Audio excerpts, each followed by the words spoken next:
तैयारी स्टार्ट। पाकिस्तान के क्वेटा में रेलवे ट्रैक पर हुए भीषण धमाके में 2 दर्जन से अधिक लोगों की जान चली गई और कई घायल हो गए। रेलवे ट्रैक से गुजर रही ट्रेन को निशाना बनाकर यह आत्मघाती हमला किया गया था। बलूच लिबरेशन आर्मी BLA ने इस हमले की जिम्मेदारी ली है।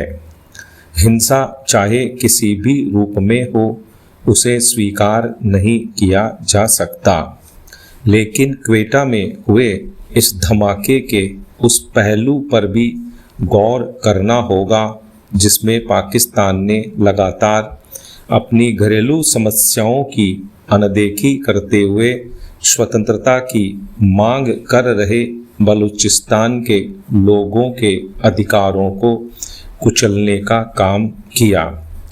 यह तथ्य जग जाहिर है कि पाकिस्तान लंबे समय से आतंकियों का पोषण कर उनका भारत के खिलाफ इस्तेमाल करता रहा है।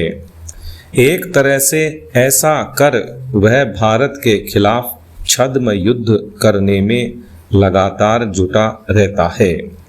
इसके उलट वह अपनी अंदरूनी समस्याओं को नज़रअंदाज करता रहा है। यही वजह है कि वह आज चौतरफा अराजकता के वातावरण से घिरा हुआ है।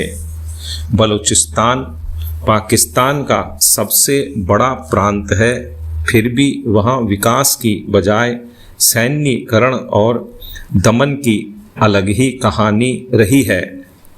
प्राकृतिक संसाधनों से भरपूर इस क्षेत्र में स्थानीय आकांक्षाओं को पाकिस्तान के हुक्मरानों ने लगातार नज़रअंदाज किया, जिससे असंतोष व विद्रोह की आग को बढ़ावा मिला। बलोच लिबरेशन आर्मी जैसे अलगाववादी समूहों की गतिविधियां भी इसी असंतोष की भावना से उपजी हैं। दुनिया को अब यह सोचना चाहिए कि पाकिस्तान में ऐसी स्थिति क्यों बनी हुई है, क्यों हर कुछ महीनों में वहाँ बड़े हमले होते रहते हैं। इसका जवाब इसकी नीतियों में छिपा है, जिसमें आतंक को अच्छा और बुरा में बांटने की गलत सोच, पड़ोसी देशों के खिलाफ छद्म युद्ध की रणनीति और आंतरिक असंतोष को दबाने का बर्बर तरीका जिम्मेदार है। वस्तुतः भारत में सीमा पार से आने वाले आतंकियों को खाद्य पानी मुहैया कराने में लगे रहे पाकिस्तान ने कभी बलूचिस्तान में नागरिक अधिकारों की मांग कर रहे लोगों की चिंता की ही नहीं। बलूच खुद को स्वतंत्रता सेनानी मानते हैं तो पाकिस्तान इन्हें आतंकी करार देता है। पाकिस्तान को समझना होगा कि यह हिंसा कोई बाहरी ताकत नहीं, बल्कि उसकी अपनी नीतियों का परिणाम है। उसे दोहरी नीति छोड़नी होगी। अपने ही प्रांतों में अलगाव की स्थितियां बनने का राजनीतिक समाधान तलाशे बिना ऐसे संकट से पार पाना आसान नहीं। अंतर्राष्ट्रीय समुदाय को भी पाकिस्तान पर दबाव बनाना चाहिए कि वह बयानबाजी से ही नहीं, बल्कि अपने व्यवहार से खुद को आतंकवाद विरोधी बताए। बलूच अलगाववादियों को भी समझना होगा कि हिंसा किसी समस्या का समाधान नहीं हो सकता। बहरहाल शांति की राह के लिए इस्लामाबाद को जवाबदेही, समावेशी विकास और प्रांतों की सच्ची भागीदारी का रास्ता अपनाना होगा।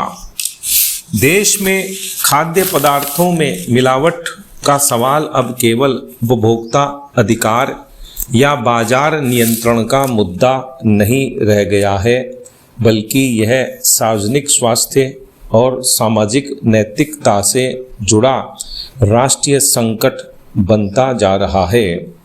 केंद्र और राज्य सरकारें लगातार जीरो टॉलरेंस की बात कर रही हैं, त्योहारों पर विशेष अभियान चलाए जा रहे हैं।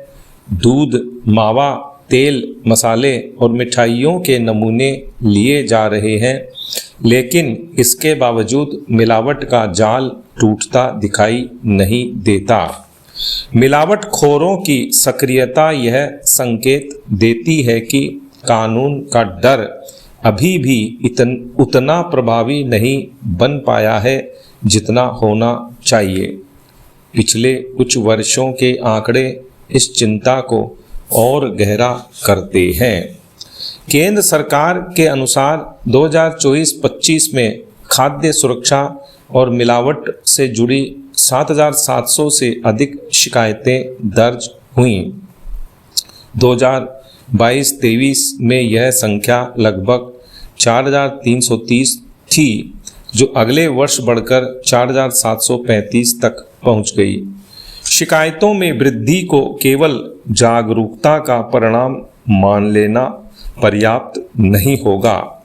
बाजार में नकली और मिलावटी खाद्य पदार्थों का कारोबार नए रूपों में फैल रहा है। सबसे अधिक चिंता दूध और दुग्ध उत्पादों को लेकर सामने आती है। उत्तर भारत के कई राज्यों में दूध, मावा, घी और पनीर के नमूनों में भारी गड़बड़ियां मिली हैं।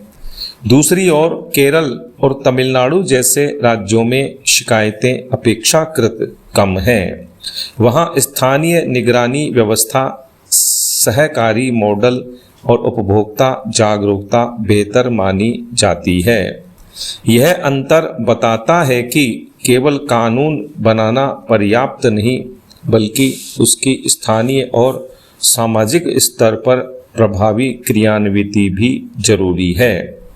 राजस्थान ने हाल के वर्षों में शुद्ध आहार, मिलावट पर वार जैसे अभियान चलाकर इस दिशा में सक्रिय पहल की है।